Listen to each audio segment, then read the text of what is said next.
Começa agora o BTCast. Teologia é nosso esporte.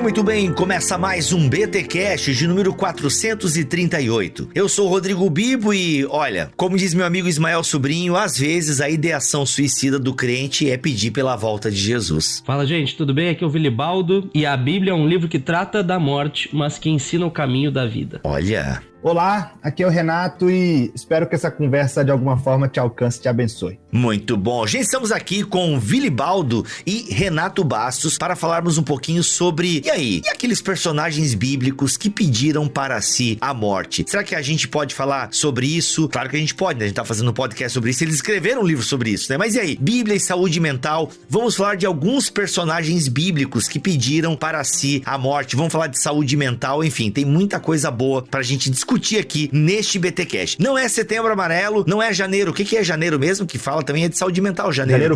Janeiro branco. Ó, não é Setembro Amarelo, não é janeiro branco, mas a gente vai falar de saúde mental aqui no BTcast. Mas antes, os recados paroquiais.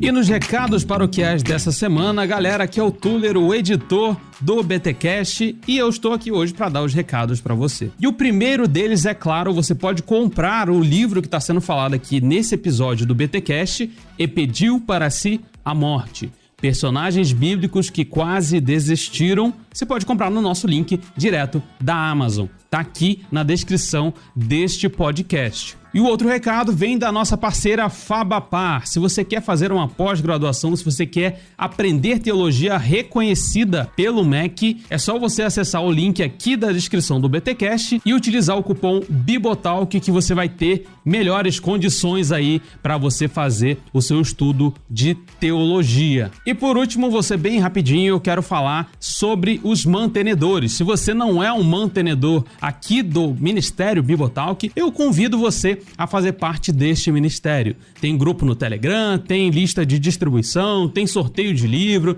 tem interação com a galera que ouve o BTcast e vira e mexe rola alguns spoilers lá também dos próximos episódios e de outras coisas que acontecem somente para mantenedores. Se você não é mantenedor, cogite essa possibilidade. Agora, se você já é mantenedor, fica ligado nesse recadinho aqui que a Camila vai dar para você agora. Fala, galera, aqui é a Camila e eu tenho 2 recados importantes para você que é nosso mantenedor. O primeiro deles é que lá no início de janeiro eu disponibilizei um formulário de atualização de dados na nossa lista de transmissão e no grupo exclusivo do Telegram. Esse formulário é super curtinho e serve para que a gente tenha outros meios de atualizar vocês sobre aquilo que está acontecendo aqui no Bibotalk. Então, se você ainda não preencheu esse formulário, entre em contato comigo no e-mail mantenedores@bibotalk.com para eu te mandar o link. O segundo recado é que nós já enviamos uma mensagem importante por e-mail ontem, dia 28 de fevereiro de 2022. Se você já preencheu o formulário, dá uma olhadinha na sua caixa de entrada ou na caixa de spam. Se você ainda assim não tiver recebido, me manda também um e-mail para que eu possa te reenviar. Só isso, galera. Obrigada, até breve. Então é isso, se você já é mantenedor, dá uma verificada no seu e-mail, entre em contato com a Camila para resolver essa questão. Tudo bem? Então vamos lá para mais um episódio maravilhoso deste podcast.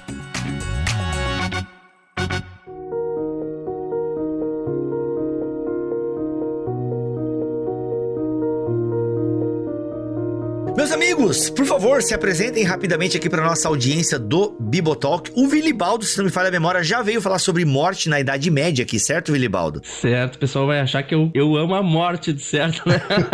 Só falo sobre isso, cara. Eu tô ligado que, inclusive, você faz cosplay de Thanos e tal, eu tô ligado. Eu sou o Vilibaldo, pra quem não me conhece aí, sou professor da Fabapar, sou da área de teologia, área de história, formado em teologia, formado em história, mestre em história, e agora tô fazendo meu doutorado, tentando terminar, Bibo, meu doutorado doutorado em Caraca, história. mano, eu admiro vocês que têm filhos, sabe? Vocês têm filho, esposa, ministério e ainda entram no doutorado. Parabéns. Vocês escolhem não ter vida. Não, o Vili tem 2 filhos, a esposa tá grávida e ele ainda é pastor. Eu quero terminar o doutorado antes do 3º, né? Que senão não vou terminar nunca, Meu cara. Deus, Vilibaldo, é por isso que tu ama a morte. Eu acho que tem alguma coisa aí, sabe?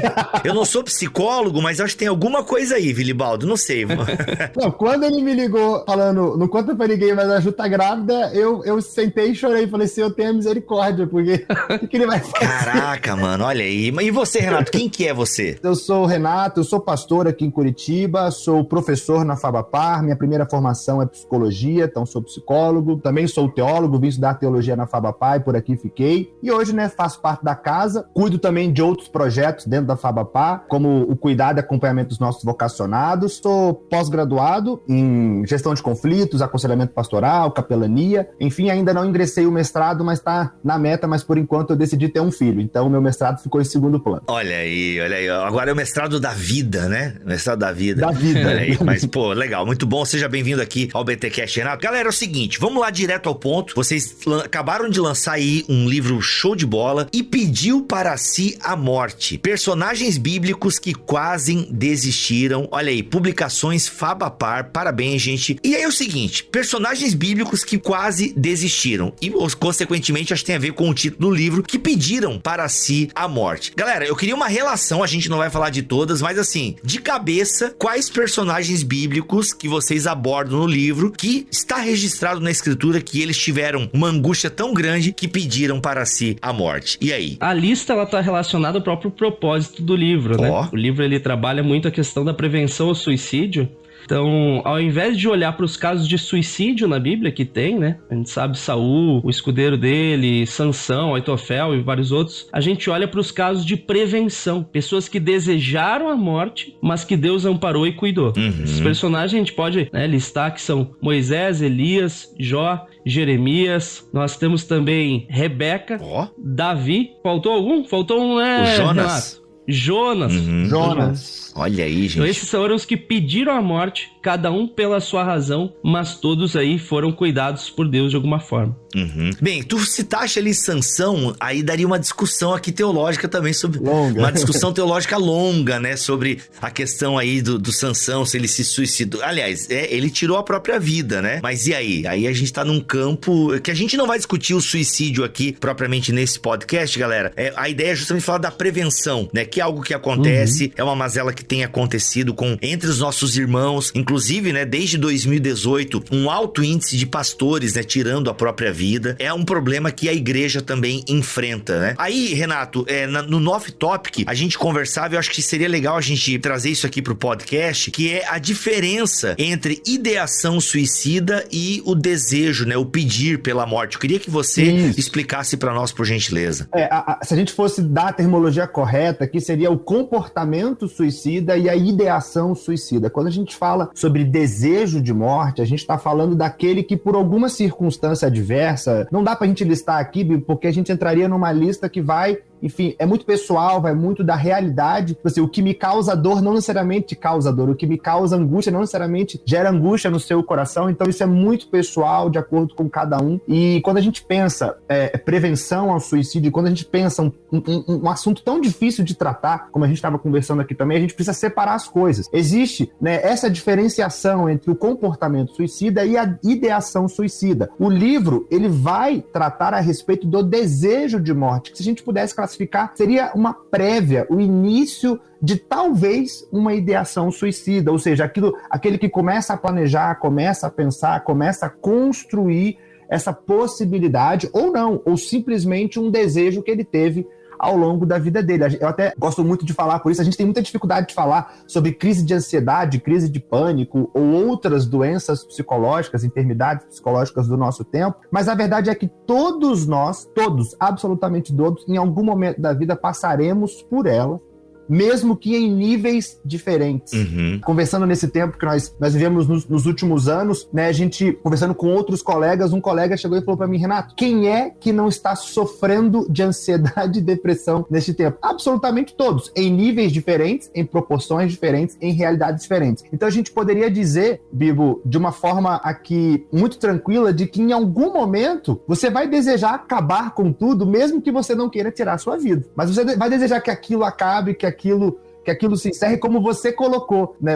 A ideação suicida do crente é desejar a volta de Jesus. E é exatamente isso. O quê? Eu só quero que aquilo acabe, eu só quero que esse momento passe, eu só quero que essa circunstância deixe de existir. No off-topic, tu comentou uma coisa que eu acho interessante, que é a pessoa com ideação suicida, ela já avançou muito em relação ao desejo de morte, né? Explica um pouquinho pra nós essa diferença, Renato. Aquele que é acometido por alguma enfermidade psicológica ou por alguma outra situação, ele vai, né, em algum momento da vida dele, ou procurar um terapeuta, ou resolver lidar com aquilo sozinho, ou começar a construir o processo dele com a enfermidade dele, e isso pode, em algum momento, levá-lo a uma ideação suicida. O que seria, de fato, a ideação suicida? É planejar, construir, é traçar o caminho para o fim daquilo. E isso vem muito depois, progressivamente falando, do desejo de morte. O desejo seria, talvez, o start, né, o começo ali, o princípio daquilo que você está vivendo. Como a gente pode falar, tipo, de um episódio de depressão, né? Todo episódio de depressão começa a partir de uma circunstância. Ninguém fica depressivo da noite pro dia. Vem um trauma, vem um luto, vem uma enfermidade, né? Vem alguma circunstância que vai começar a gerar naquela pessoa um episódio depressivo e pode levá-lo a uma depressão. E há uma diferença muito grande entre episódio depressivo e depressão de fato. Enfim, então a gente precisa separar essas coisas. Aquele que deseja a morte não deseja necessariamente tirar a sua vida, mas deseja acabar com alguma dor, alguma circunstância. Muito diferente da ideação suicida, que é de fato aquele que já planeja de fato tirar a sua própria vida. É interessante a gente pensar que esse é o propósito do livro, né? Prevenção. Quando a gente fala de prevenção, é olhar para o começo de algo que tem uma projeção. Então o livro não é só voltado a pensar a questão do suicídio especificamente, mas pensar na tristeza, no sofrimento, na depressão, no burnout, em várias coisas que podem conduzir a isso e que, como nós devemos tratar de forma preventiva, a gente deve olhar e cuidar desde o início. Eu lembro aqui do N. Cordeiro, né, que passou por uma situação de burnout, e ele nos lembra, né, é engraçado, né, e triste, na verdade, de pensar que muitas vezes as igrejas aceitam que um pastor tire uma folga, descanse, busque tratamento, quando ele já teve uma crise de burnout, mas às vezes não se aceita quando a pessoa ainda não chegou lá. Então, se aceita o medicamento, o tratamento, mas não a prevenção. E a gente tem que, como igreja, começar a olhar preventivamente para esses problemas. Sim, como qualquer ser humano, o pastor precisa de folga, precisa realmente desligar o celular. E aí a igreja precisa estar preparada para isso também, né? De ter o pastor está ausente, não vamos ficar desamparados, né? Então, tem obreiro para casar, tem obreiro para visitar o hospital, se alguém morreu, para fazer ali, esqueci agora o nome de quando morre, meu Deus, o velório. O velório. Nossa, eu falava culto fúnebre antes, que eu acho que é um termo que não se usa mais, é porque é errado, na verdade, né?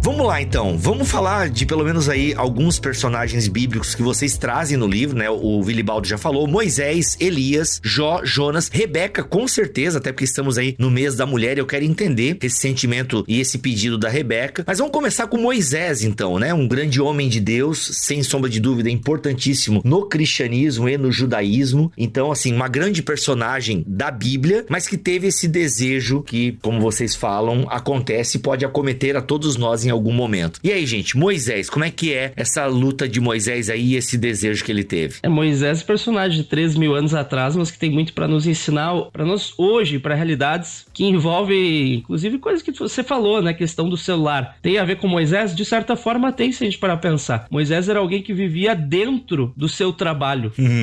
Era alguém que não tinha folga nenhuma, Bibo, se a gente parar a pensar. Caraca, o cara tava no meio do povo que ele liderava. Pessoal pra reclamar, não tinha nem portinha na tenda dele pra bater, Cara, não tinha limite nenhum. E hoje, que a gente vive numa realidade conectados no celular, nós não temos mais esses limites. Interessante que a gente usa como base um filósofo chamado Byung-Chul Han. Até fica de dica aí que é um filósofo bem interessante de ler. E o Byung-Chul Han diz, hoje nós não temos mais espaço e tempo de trabalho. Isso é terrível. Eu trabalho o tempo todo se eu não tiver um espaço e tempo de trabalho. Não, tu no caso a gente sabe, né? A gente já ficou evidente no começo do podcast.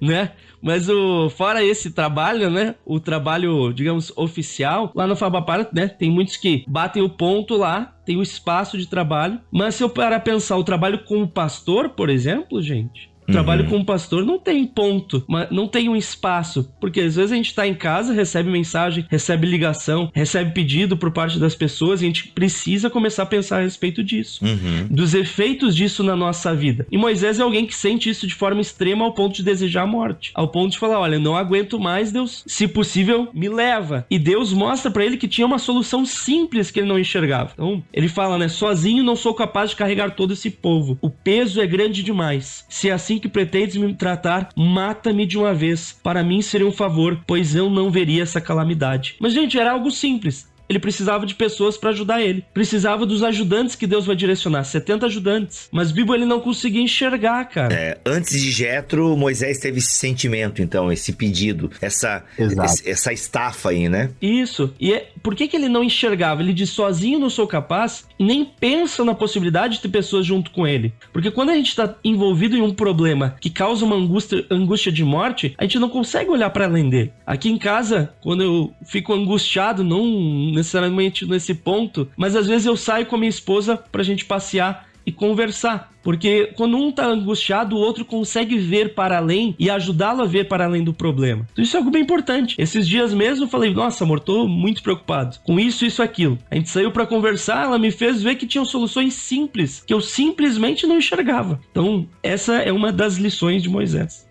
É interessante a gente ver que Moisés, ele é facilmente, a gente vê amplamente ele sendo associado à função pastoral, né? Os exemplos de Moisés são usados muitas vezes para tratar questões pastorais de burnout, de estresse, de depressão, enfim. E, de fato, talvez seja no livro o que mais se assemelha à rotina pastoral. E a gente nem gosta muito de falar, né? Não, a gente usou Moisés para falar a respeito dos pastores, mas sempre vai para essa linha, não. Eles estão falando da jornada pastoral. Não é. Né? A gente tem pessoas de outras funções que vivem jornadas de trabalho muito similares, onde não há limite, né, para o trabalho, que eles alcançam ali a estafa, porque se sentem super-heróis, né? Se sentem alguém que precisa resolver tudo aquilo sozinho, e muito isso tá ali na função pastoral, onde o pastor foi atribuído a mim um chamado e eu preciso sozinho cumprir aquilo. Não, você foi chamado a uma igreja, você precisa conduzir a igreja no cumprimento daquele chamado. Então, existem 70 junto com você para poder te ajudar, e naturalmente a gente vê outras, né? A gente não quer associar necessariamente o capítulo de Moisés à função pastoral, mesmo que isso seja muito, muito ligado, mas existem outras pessoas em outras funções, né, que alcançam os mesmos estados, né, que Moisés alcançou de cansaço, de burnout, de exaustão, né, por conta da rotina de trabalho, por conta de uma falta de equilíbrio, né, no seu dia a dia, a ponto de quererem, né, desejar e de começar a gerar no seu coração um desejo por encerrar aqui. Tempo atrás, eu tava num casamento, e aí veio um amigo meu, sentou junto na mesa. Esse amigo, a esposa tava grávida e ele tava fazendo Uber. Aí ele falou, orgulhoso, falou assim, cara, acabei de fazer 14 horas de trabalho de Uber direto. Eu olhei pra ele e falei, cara, por que isso, né? Não, porque eu preciso trabalhar, preciso fazer dinheiro. Falei, cara, e tua esposa precisa de ti. Às vezes a gente não para pensar nesses pontos, sabe, Bibo? Tem algumas formas de trabalho que a gente se adequa. Não tô falando contra o Uber, nem nada do tipo, só tô dando esse exemplo. Mas às vezes a gente se adequa a uma forma de trabalho que não é respeitosa a nós mesmos, nem quem está próximo a nós. É igual o Byung-Chul Han fala, às vezes se torna escravos de nós mesmos. Então é uma cobrança que a gente precisa cuidar e que hoje em dia tá muito forte, e querendo ou não, a pandemia intensificou. Mesmo que a gente tenha essa visão para além da pandemia, a pandemia, ela intensificou muitas coisas que as pessoas estavam sofrendo e que nos fazem agora como igreja precisar dar uma resposta urgente para fazer a diferença. Eu não sei, Renato, tu até pode ajudar a gente aqui, até por conta da tua primeira formação, mas eu penso que a gente não dá conta, a gente não é preparado psicologicamente para tantas emoções, né? E o líder, ele acaba absorvendo muito problema de muitas pessoas a todo momento. Por exemplo, antigamente, ontem eu tava pensando no Jornal Nacional. Cara, eu lembro da época que eu era adolescente, que eu assistia Jornal Nacional e o jornal local da minha cidade, que era o Jornal do Meio-Dia. Então era o que eu tinha de informação, era mediado por isso, assim, sabe? Então a gente aprendia a administrar, daí de vez em quando tinha uma calamidade, uma comoção mundial em torno de alguma coisa, tipo 11 de setembro, por exemplo, né? Agora, com a internet, mano, se eu abrir o Instagram, eu vou ver o quê? Eu vou ver a tragédia de Petrópolis, que uma coisa horrorosa que aconteceu lá em Petrópolis. Aí no outro stories tem alguém comemorando o nascimento do filho, e aí no outro tem alguém vendendo um curso, aí no outro tem alguém que perdeu alguém. É tipo assim, mano, é um carrossel de emoções. Aí alguém comentando sobre a Ucrânia, a Rússia, os Estados Unidos. Exato. A nível global, né? Exato. Então eu acho que a gente não é preparado pra esse carrossel de emoções. E o líder numa comunidade é exatamente esse carrossel de emoções antes da internet. Porque o líder da comunidade, né, alguém que está à frente de um povo, é a notícia que nasceu alguém, tá tudo bem, e é a notícia de que alguém acabou de morrer, e são esses, né, acho que como é que a gente lida, como é que a gente equaliza isso, velho? O que a gente precisa, Bibo, de uma maneira muito, muito simples, vou usar aqui o termo válvula de escape, né, mas não que isso seja um termo técnico, é um termo geral, né? Você precisa aliviar aquilo que acumula em você alguma tensão, alguma angústia. Porque, de fato, aquilo que você falou, o dia, ele começa com vários tipos de emoções. Você pode amanhecer com o nascimento, ou você pode amanhecer com a notícia de uma morte, mas meio-dia alguém nasceu, aí um amigo te liga compartilhando uma bênção, uma vitória, mas aí no final do dia a irmãzinha liga porque brigou com o marido e vai divorciar. Então, né, esse é o dia a dia do pastor, vamos dizer assim, ou do líder religioso de uma forma geral, onde ele vai lidar o dia inteiro com um ciclo de emoções diferentes. Só que ele precisa ter, ao final do dia, uma caminhada com a esposa. Ele precisa ter, ao final do dia, um tempo para ele conversar com outros amigos, com outros colegas, não necessariamente sobre o dia a dia dele, aquilo que ele enfrentou, aquilo que ele passou, mas momentos do dia onde ele possa tirar esse fardo, essa carga das costas dele. Porque o problema do pastor é achar que ele precisa lidar com isso sozinho, né? E esse foi o problema de Moisés. Deus, em momento nenhum, pediu para Moisés guiar o povo sozinho. Moisés escolheu fazer isso. O que Deus pediu foi que Moisés cumprisse o papel de levar o povo até onde precisava levar, mas não pediu para ele fazer isso sozinho. Ele podia ter atribuído função a outros. Tanto que a recomendação de dividir aquilo vem de Jetro, né? Vem do sogro dele que, enfim, viu aquilo ali e falou, cara, isso é absurdo. Né? Você vai matar você e vai matar o povo desse jeito. Então, o que serve de lição para nós é o que, olha, se você não dividir aquilo que você está fazendo com outras pessoas, mesmo que essas pessoas têm o papel simplesmente de te acolher e de te ouvir, você vai matar você e você vai matar os outros, porque você não vai conseguir fazer nada direito. E filtrar aquilo que você está consumindo é muito importante. Você lida com a internet, Bibo, acho que você não consegue não estar com o celular o dia inteiro na mão, mas eu preciso pegar o celular em momentos diferentes do dia, porque senão eu não consigo trabalhar, literalmente, porque a demanda de WhatsApp é absurda e a demanda de notícias, a demanda de coisas que acontecem no dia a dia e demandas que são extra à minha realidade me consomem. E se a gente não filtrar isso, se a gente, olha, eu vou olhar o celular em momentos diferentes do dia, a gente é consumido por aquilo e a gente passa o dia sem fazer absolutamente nada porque aquilo nos incapacitou de alguma forma, ou porque a demanda de WhatsApp te incapacitou porque você não conseguiu fazer mais nada, enfim. E a semana passa e você viu, né, chega sábado, o sermão de domingo não tá pronto. Olha aí. Isso aí me lembrou uma coisa,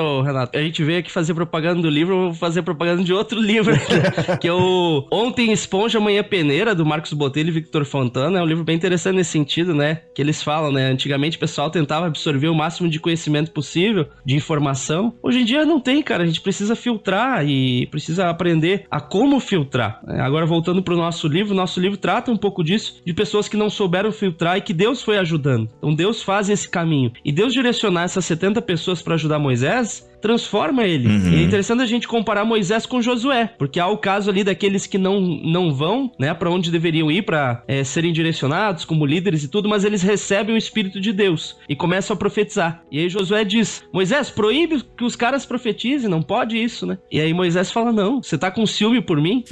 Moisés entendeu, cara, não tenho que querer abraçar o mundo, querer ser o cara que tá sobre tudo. Não, eu preciso de pessoas. E isso nos leva a uma valorização. Não só como pastores, mas como pessoas. Sim. Nós precisamos ter esse reconhecimento. Sim. Você fala uma grande verdade, Bibo. Nenhum de nós está preparado para enfrentar aquilo que nós temos enfrentado, né? E nós precisamos juntos, né, cuidar um do outro, ter esse pastoreio mútuo, esse cuidado mútuo, essa sensibilidade de olhar para o outro e perceber que ele, como eu, está sofrendo, né? É impossível ler aquela notícia de Petrópolis e toda vez que você atualiza o noticiário, o número de mortes aumenta. Se você amanhece com 30 mortes, você vai dormir com 120 e fala, gente, isso tem que doer em nós. Isso tem que doer em nós, mas nós precisamos compartilhar essa dor, porque nós não estamos preparados para lidar com ela sozinhos.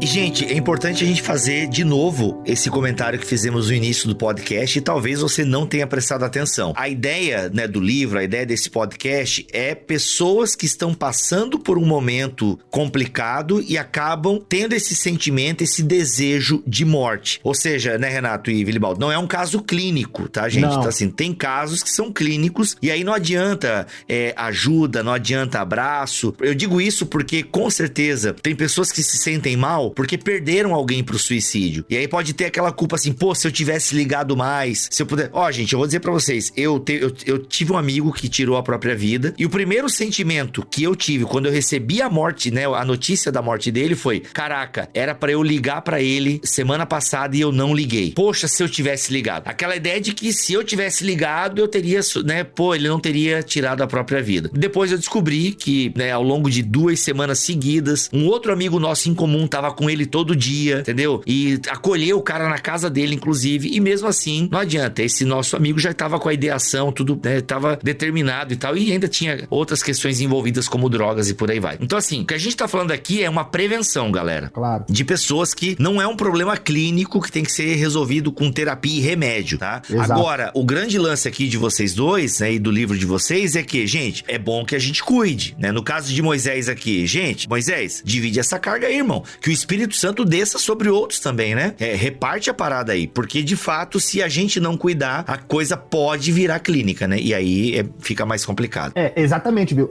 A proposta do livro não é te dar ferramentas para você sair intervindo na vida de todo mundo, que você sabe que enfrenta essa dificuldade, no sentido de que eu estou te preparando. Não. O livro é para te capacitar a olhar para o outro e entender o que ele está sentindo e, ao mesmo tempo, ser o apoio que ele precisa. Mas isso, de forma nenhuma, vai tirar a responsabilidade dessa pessoa procurar uma ajuda profissional especializada para que ele possa passar por determinadas circunstâncias que às vezes alcançam um nível além do princípio, como a gente está trabalhando aqui, que desde o início nós falamos que do início ali, dos primeiros estágios daquilo que pode se desenvolver, né, numa enfermidade ou em alguma outra coisa que vai acometer essa pessoa. Então, tudo, quando isso alcança um nível mais profundo, Bibo, uma intervenção médica, ela é essencial, né? Uma intervenção profissional, ela se faz extremamente necessária, e a gente aqui não quer, né, dizer que não, é só você lá e abraçar e resolver isso que vai fazer. Não, porque os amigos de Jó tentaram fazer isso e cumpriram muito mal essa tarefa, né? Falharam profundamente com Jó. Então, às vezes é melhor você só abraçar e ficar em silêncio, né? E deixar que a pessoa especializada cuide daquele que carece de cuidado. Muito bom. Então, a gente já viu aqui a importância do outro, né? A importância de dividir o fardo, a importância de ter pessoas para compartilhar a caminhada. Isso faz toda a diferença e nos ajuda mesmo, sabe? Pessoas que só nos ouvem muitas vezes. É importante nós sermos ouvidos, né? Você tem sido ouvido de quem? É uma pergunta legal pra você se fazer. Poxa, pra quem que eu sou ouvido, né? De quem que eu sou orelha? De quem que eu sou ombro? Sabe? Quem que eu tô ajudando a carregar o fardo? Se você atualmente não tá ajudando ninguém, talvez você seja o fardo, né? E tudo bem por isso, ok? Que bom que você tem alguém que esteja lhe ajudando, ou não. Daí já denuncia também algo da sua comunidade. Enfim. Ô, gente, vamos pular Elias, até porque a gente teve um podcast recente sobre Elias. Jó, eu quero fazer um episódio à parte só sobre Jó, mas eu queria entender a Rebeca, galera. E aí, a Rebeca pediu para si a morte? Me contem esse caos aí, por gentileza. Rebeca é o capítulo favorito do Renato. Então, Renato, você tá em casa. Não, eu vou deixar essa com o Vili, mas eu brinco que é o meu favorito, porque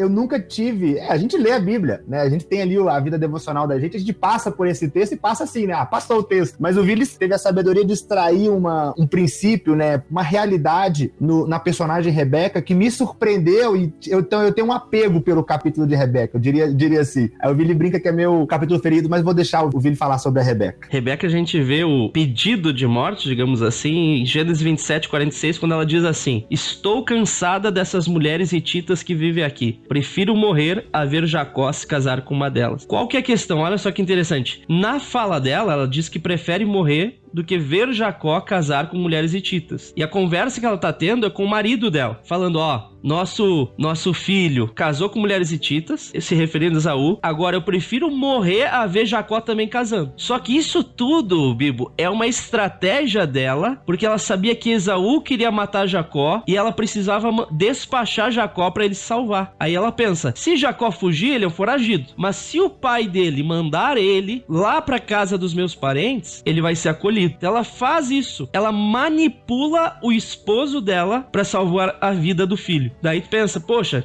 manipulou, mas por uma boa razão. Mas essa Rebeca é complicada, velho. Quando a gente lê, ela já tinha manipulado outras vezes ali. Ela disfarçou Jacó de Esaú para enganar o marido. Então a gente vê muito forte ali a questão da manipulação familiar, que é algo que é muito forte. Então muitas pessoas utilizam, inclusive, o próprio suicídio como um meio de manipulação, que é algo bem sensível e complicado, tá? Não estou falando para desprezar quando alguém fala a respeito de suicídio, pelo contrário, a gente tem que ter muito cuidado. Mas há também aqueles que utilizam como meio de manipulação. E muitos, inclusive, por mais incrível e absurdo que pareça, podem acabar chegando ao ponto de tirar a sua vida para manipular os seus familiares, por mais absurdo que isso seja. Então, olhar para a família é algo fundamental quando a gente fala de prevenção ao suicídio. Até porque a família, Bibo, é a primeira barreira, é a barreira principal para proteger alguém das dificuldades de doenças mentais. A família é aquilo que nos dá um vigor, a família é aquilo que a gente tem como fundamento. Então, como é triste a gente ver Jó, por exemplo, cara, que tá lá sofrendo profundamente, precisa de um ombro, chega pra sua esposa e sua esposa traz aquelas palavras de morte. Então, era alguém que precisava de palavras de vida e a proposta dele ali era trazer palavras de vida um pro outro, mas não é o que ela entende. Agora, no caso de Rebeca, a gente vê que é um problema estrutural também. E aqui a gente usa o conhecimento psicológico aí do Renato também para trazer questões da própria estrutura familiar e os problemas que ela pode trazer. De posse e dependência em relação a filhos, de preferência e negligência. Então a gente vê muito isso. Eu, por exemplo, tenho um conhecido que ele chegou a tentar suicídio e fazendo terapia depois ele descobriu qual era a causa. Ele tinha um sentimento de abandono por parte da mãe dele. Por quê? Porque a mãe dele teve um filho com um homem e depois se casou com outro homem. Esse homem acolheu esse filho, mas quando esse homem teve um filho que era dele, biologicamente, que era esse meu amigo, ele rejeitou aquele outro. E para proteger o primeiro filho, a mãe começou a dar preferência e negligenciar o meu amigo. Então olha só que coisa absurda, mas loucura. É natural. Um pai, sentindo que o outro está negligenciando, dá preferência àquele e costuma negligenciar aquele que recebe preferência. Isso é algo muito forte, né? Agora, por exemplo, minha esposa está grávida do terceiro filho. A gente não sabe se é menino ou menina, mas muita gente já veio falar com nós e falou assim, tomara que seja menina, né? Alguns falaram assim, tem que ser menina. Mas eu falo, Deus que mandou, ele que sabe. Não posso criar uma expectativa sobre a criança. Sim. Por quê? Porque dá o risco de uma rejeição. Sim. E falar, não é menina, eu queria menina. Então vou fazer mais um pra vir menina. O meu pai sofreu com isso. O nome do meu pai é Vilibaldo, assim como o meu, que é o nome do meu avô, por causa disso. Meu avô já tinha 3 filhos. Aí ele queria uma menina, escolheu o nome. Aí quando viu, nasceu. Falaram, seu Vilibaldo, é menino. Qual vai ser o nome? Que nome? O quê? Bota meu nome mesmo. Caraca. Então ficou Vilibaldo Pimentel Filho. Então meu pai tem um trauma com o nome dele, mas eu amo o meu nome. Foi escolhido. Minha mãe falou pro meu pai, vamos botar o teu nome. Teu nome é tão bonito. Então eu sou um filho que vem com essa marca da escolha a partir do nome, mas meu pai com essa marca da rejeição. E isso é muito mais comum do que a gente pensa, gente. E a gente não consegue, Bibo, também mensurar o tamanho da frustração em um pai, em uma mãe, quando o filho não alcança suas expectativas. Aquela coisa também de depositar nos filhos aquilo que você não conseguiu construir, depositar nos filhos a formação que você não conseguiu fazer, depositar nos filhos, né, os sonhos que você não conseguiu realizar. E muitas vezes, facilmente, a gente pode se pegar pensando que eu prefiro morrer a não ver o meu filho realizando tudo aquilo que eu não realizei, ou a não ver meu filho alcançando tudo aquilo que eu não alcancei. Pode parecer bobo, mas nesse sentimento de zelo e de cuidado pelos nossos filhos, pais adoecem por ver filhos não alcançando as suas próprias expectativas, né? Cumprindo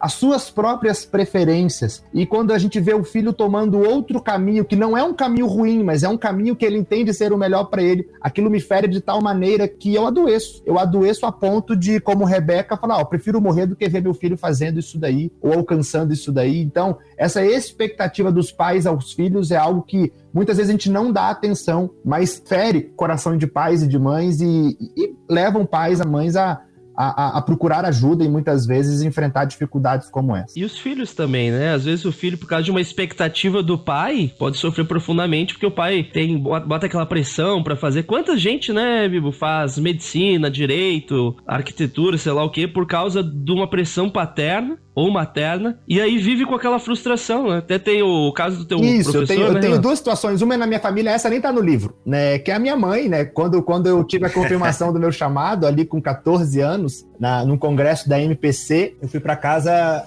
acho que eu tinha 15 anos, eu cheguei em casa e chamei meus pais para conversar, meu pai é pastor, né, chamei meus pais para conversar na mesa do café e falei, olha, nesse final de semana eu tive uma experiência e Deus confirmou, né, o meu chamado, eu vou ouvir ao chamado de Deus. Minha mãe me abraçou, me beijou, meu pai também me abraçou, minha mãe foi pro quarto dela, fechou a porta e passou o dia chorando, né, então é algo assim que hoje a gente já conversou sobre isso, mas enfim, no desejo dela era o quê? Eu não quero que meu filho passe por aquilo que eu passo. Eu não quero que o meu filho enfrente aquilo que o meu marido enfrenta. E a gente precisa respeitar essa dor no coração dos nossos pais. Mas, em contrapartida, existe o outro lado, daqueles que colocam sobre o filho obrigações, como um caso que a gente conta no livro de um professor meu de literatura que eu tive no ensino médio, onde o sonho do pai dele era que o filho formasse em direito. Então, ele não tinha opção de estudar outra coisa senão direito. O pai só pagou o cursinho para ele porque ele tinha que fazer direito, tinha que passar na faculdade de direito. O filho passou na faculdade de direito, cursou a faculdade de direito. No dia da formatura, ele pegou o diploma, entregou na mão do pai dele e falou, agora eu vou fazer literatura, está aqui o seu sonho. E criou ali uma ruptura com os pais, até onde eu tenho conhecimento,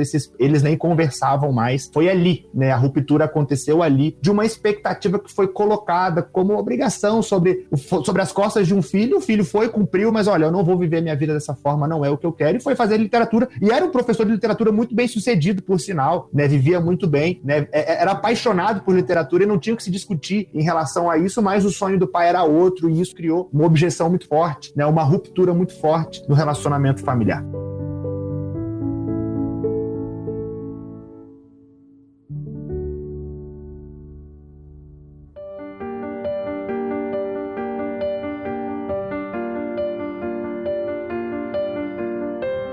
No caso de Moisés, a gente teve o conselho de Jetro e ele dividiu as cargas. Então, ou seja, esse sentimento, esse desejo pela morte em Moisés foi suprido por uma ação do próprio Deus, dando conselhos, né, por meio de Jetro e Moisés, então dividindo a carga. E no caso de Rebeca, como é que a gente tem aqui um conselho divino? Como é que essa situação se desenvolve? Aí tu pegou a gente, viu? Eita. Então, interessante a gente ver que, diferente do caso de Moisés, onde a gente vê Deus falando claramente, aqui a gente não vê nenhuma fala de Deus, mas Deus direciona as coisas para que a família de Rebeca se reestruture. Deus permite que Jacó vá, de fato, lá para a terra dos seus parentes de Rebeca. E é interessante que no seu retorno ele consegue ainda se reencontrar com seu irmão e se reconciliar. Isso nos faz pensar, Bibo, da graça de Deus muitas vezes na nossa vida, né? Nós como pais, nós não somos perfeitos, né? E muitas vezes nós como pais, a gente acaba até interferindo e atrapalhando o relacionamento dos filhos. Quando se dá preferência para um e não se dá para outro, isso atrapalha. Eu sei, já vi vários casos de filhos que tem uma dificuldade um com o outro por conta desse relacionamento dos pais. Mas ali a gente vê um agir de Deus que trabalha no coração de Esaú. Às vezes a gente não para pensar nisso, né? Mas Esaú tem um coração que se constrange ali e recebe o seu irmão de volta, apesar de tudo que aconteceu, apesar de toda a manipulação, apesar das mentiras. A gente vê então o agir de Deus naquela família. E tem aquele lance também, né? Que vocês acabaram de falar aqui. O lance dela ali estava ligado a uma chantagenzinha também, né? Muito legal, muito legal. Gente, dá espaço pra gente falar de mais um aí, só um en passant, como diria meu amigo Melhoranza. Qual personagem? O Novo Testamento não tem? Eu percebi aqui que são só personagens veterotestamentários. Ou vai ter uma parte 2 aí do livro? Não, o Novo Testamento aparece na conclusão, né? O nosso capítulo de conclusão traz um caso que é bem importante, que às vezes a gente esquece, mas é o maior caso de prevenção ao suicídio na Bíblia, que é o texto a respeito do carcereiro de Filipos. Olha! No qual ele estava prestes a tirar a própria vida, e há ali as palavras de Paulo. Então tá lá em Atos 16, né? Quando o carcereiro acordou, viu as portas da prisão escancaradas. Imaginando que os prisioneiros haviam escapado, puxou a espada para se matar. Paulo, porém, gritou: "Não se mate, estamos todos aqui." Interessante que Paulo não precisava ter feito isso. Aquele era um inimigo de Paulo, aparentemente, né? Era aquele que aprisionou Paulo, era o seu carcereiro. Mas Paulo escolhe arriscar a si mesmo, arriscar ser preso novamente em prol daquela vida. Isso nos faz pensar do papel da igreja. Muitas vezes a gente escolhe não falar sobre o tema de suicídio com medo, né? Por ser um tabu, com medo de uma influência negativa, das pessoas verem de forma negativa, e esquece de ver aquilo que é fundamental. Quando a gente fala de prevenção ao suicídio, a gente fala do valor da vida. E nós, como cristãos, precisamos valorizar a vida. Por isso a frase no início: a Bíblia fala sobre a morte, mas a Bíblia também oferece o caminho da vida. Então não há um livro melhor do que a própria Bíblia para nos ajudar nesse caminho. Há livros que têm esse sentido? No nosso livro a gente trabalha com a Bíblia relacionada a livros, por exemplo, da OMS, sobre como falar a respeito do suicídio e como prevenir o suicídio. Mas a Bíblia nos dá essa leitura diferente do Deus da vida, que trabalha para que nós venhamos a ter vida e vida em abundância.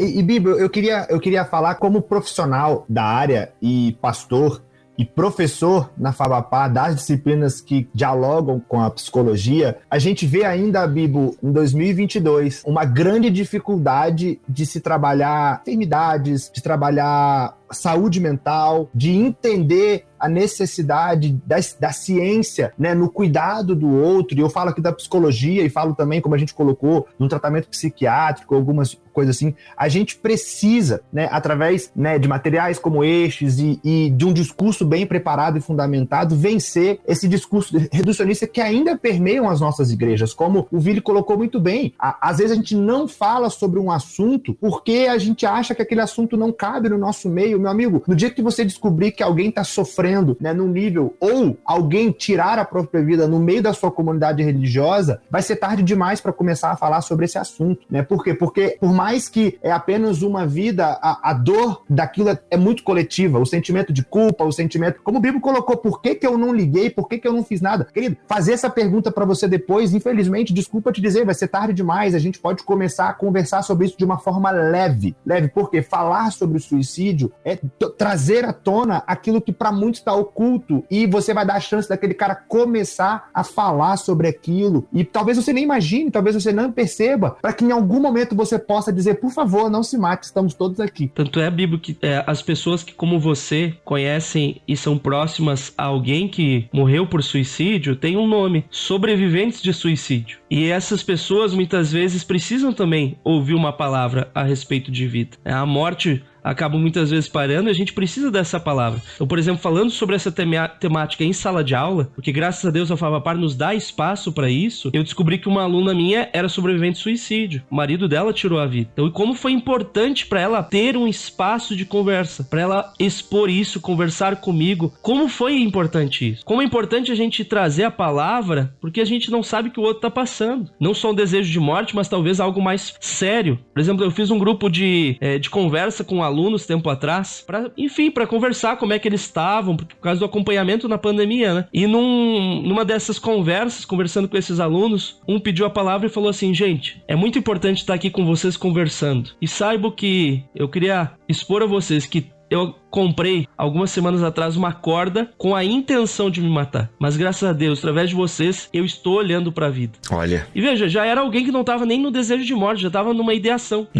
Mas era alguém próximo a mim e que precisava ouvir essa palavra. É importante nós termos esse espaço. Boa. Claro que tem questões que são mais complicadas a gente tratar, mas esse espaço é importante. Por isso eu dou graças a Deus pela Favapar e pela Pão Diário que publicaram o livro. Pão Diário, Bibo, tem feito um trabalho extraordinário, buscando trabalhar junto às forças de segurança no Brasil. As forças de segurança é um campo que nós precisamos tratar sobre a vida. Pra você ter ideia, Bibo, a partir de 2001, morreram mais veteranos de guerra americanos por suicídio do que em combate. Eita, cara. Nossa. 3 vezes mais. Porque não há esse cuidado. Então a gente precisa olhar pra isso. A gente precisa lembrar, não é só na igreja. Não é só na igreja que não há espaço para esse tipo de fala, sabe, Bibo? São muitos campos. É um assunto velado e quando a gente começar a trabalhar com sabedoria e de forma equilibrada sobre o assunto, nós vamos ver que ele é mais comum do que a gente imagina e, ao mesmo tempo, a solução para alguns é super acessível, né? Ela tá ali, ela tá no relacionamento, ela tá na comunidade, ela tá no envolvimento de outros, né? E no conhecimento de outros sobre o assunto, né? A gente precisa... É impressionante, é você tocar num assunto que começa. Como eu falei, eu dou essas aulas na Favapar, e às vezes a gente prepara o conteúdo para dar aula, mas a gente entra em alguns assuntos, é todo mundo querendo, não, mas professor, eu passei isso, não, mas lá na igreja é isso, você não consegue dar aula porque vira uma terapia coletiva, vira um negócio diferente ali, porque todo mundo tá carente de falar, tá carente do conhecimento, tá carente de querer entender como funciona, o que pode fazer, o que pode agir, e a gente precisa começar a falar sobre isso, da maneira certa, da maneira correta, não querendo encontrar respostas para tudo, mas querendo encontrar aquilo que o outro precisa, às vezes ouvir, um acolhimento, um mínimo, né, de um espaço para que a fala possa ser dita e para que a gente possa começar a pensar a respeito do assunto. Muito bom. Vilibaldo Neto e Renato Bastos, e pediu para si a morte, personagens bíblicos que quase desistiram. Primeira edição, publicações Favapar, aí em parceria com a Pão Diário. Gente, esse livro vai tratar das personagens Moisés, Elias, Jó, Jonas, Rebeca, Jeremias, Davi e a conclusão ali que o Vilibaldo deu uma arranhada aqui. Gente, parabéns pela iniciativa. Precisamos falar sempre de saúde mental. Aliás, aqui no Bibotalk a gente tem falado bastante sobre isso. E agora mesmo aqui, circundando esse episódio, teve alguns papos, né? Teve episódio aí que eu lancei com a Cauane, né? Um vídeo que eu lancei com a Cauane, inclusive fez a pós-graduação da Favapar aí em aconselhamento cristão. A gente lançou lá no YouTube uma conversa sobre aconselhamento bíblico e terapia. Enfim, tem mais coisas que virão também nessa área aí. Parabéns pelo livro de vocês. Muito obrigado pela presença de vocês aqui neste podcast. Valeu, Vilibaldo. Valeu, meu amigo. Obrigado pela oportunidade aí. Deixar uma palavrinha final. Vai. Importante a gente pensar aí que muitas vezes a gente acaba desejando a morte porque a gente não valoriza a nossa vida. Mas saiba que Deus dá valor à sua vida, Deus quer a sua vida, e se entregar a Deus não é morrendo, mas é vivendo. Muito bom. Porque muitas vezes a gente fala que a gente morreria por Jesus, mas o grande desafio para nós é vivermos por Ele e para Ele. Exato. É o apóstolo Paulo, né? Ele fala lá para os filipenses, olha, morrer para mim seria bom, estar com Cristo. Mas não, quero ficar aqui porque tenho coisas para fazer entre vocês ainda e ser uma bênção para vocês. Muito bom. Renato, você quer dar mais uma palavra final, parte 2? Tá liberado. Só quero encerrar dizendo que se você se sente alguém chamado a cuidar do outro, porque se há quem sofre, porque Deus chama outros para que cuidem, quero te incentivar a buscar em Deus essa capacitação, materiais como estes e muitos outros, né? Você pode pesquisar, se formar, enfim, como o Bibo colocou, uma pós de aconselhamento, uma pós de capelania, coisas assim. Se capacite, esteja preparado, né? Não seja como os amigos de Jó, né? Seja como Paulo na vida de outros, para que você possa ser aquele que acolhe e que cuida no momento certo. A Fabapar, inclusive, tem uma pós-graduação em aconselhamento, gente, então se informe, tá? Vai no site da Fabapar, tem lá inclusive 100% online, você pode fazer, tem curso também 100% online, pós-graduação, reconhecida pelo MEC, vai lá na Fabapar, se especializa se você curte esse tema aí, e ó, urgente, galera, precisamos, porque um pastor ou um grupo de obreiros não dá conta da igreja toda, tá? Então precisamos cada vez mais de irmãos e irmãs preparados para isso, para serem bons conselheiros bíblicos. É isso, gente, o link para você adquirir este livro está aqui na descrição deste podcast em bibotalk.com, tá bom? E também o link para o site da Fabapar. Inclusive, gente, no site da Fabapar, se você usa a palavra-chave Bibotalk, você tem desconto. Para cada curso tem um esquema diferente, mas fato é que vai usar a palavra-chave Bibotalk, o cupom Bibotalk, você vai ter alguma forma aí de benefício estudando na Fabapar e utilizando o nosso cupom aí, essa palavra-chave Bibotalk, tá bom? Os links e a palavra-chave estão aqui também na descrição deste podcast. Voltamos a semana que vem, se Deus quiser e assim permitir. Fiquem todos na paz do Senhor Jesus.